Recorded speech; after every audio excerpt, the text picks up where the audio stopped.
Najważniejsza jest nadzieja, nie można się poddawać.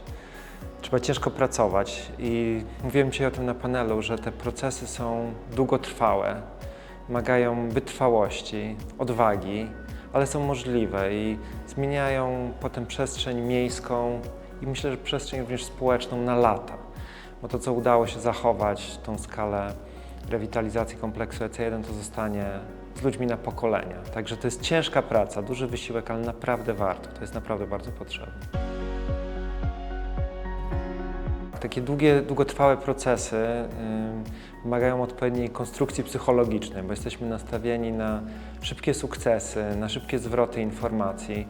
Więc tu trzeba nastawić się na procesy długofalowe, mieć kierunek jasno określony, bo inwestycje infrastrukturalne, tak jak dzisiaj powiedziałem podczas panelu, to jak praca sapera. Można pomylić się raz. Nie będziemy przebudowywali drugi raz EC1, nie będziemy przebudowywali drugi raz dworca Łódź Fabryczna na przestrzeni następnych wielu lat. Ale jednocześnie trzeba zachować pewnego rodzaju elastyczność, żeby nadążać za trendami ekonomicznymi, ekologicznymi, społecznymi. I tutaj zachęcam wszystkich decydentów, którzy będą w tym procesie, żeby z jednej strony brać jak najwięcej z tej stabilności, podejmować takie decyzje długofalowe, ale jednocześnie być otwartym na jakiś proces zmiany. Nie być zakorzenionym w jednej decyzji, którą podejmiemy na początku.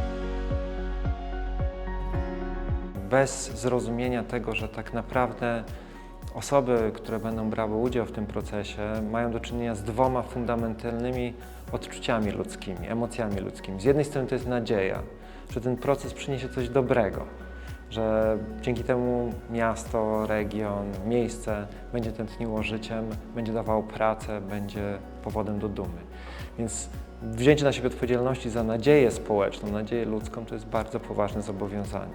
Z drugiej strony jest w pewien sposób dotykanie strachu ludzkiego, że świat już nie będzie taki, jaki był do tej pory, że są obawy, jak ja się odnajdę w tym świecie, jak będę funkcjonował, czy to będzie dobry czas. W związku z tym zarządzanie nadzieją i strachem, starałem się to dzisiaj powiedzieć podczas panelu, jest największym wyzwaniem i tak naprawdę kluczowym elementem tego całego przedsięwzięcia, tego całego projektu.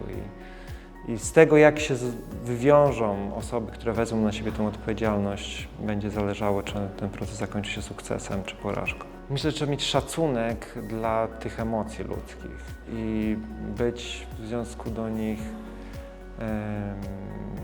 empatyczny, a nie ignorujący. I to bym rekomendował wszystkim osobom, które się będą tym zajmowały.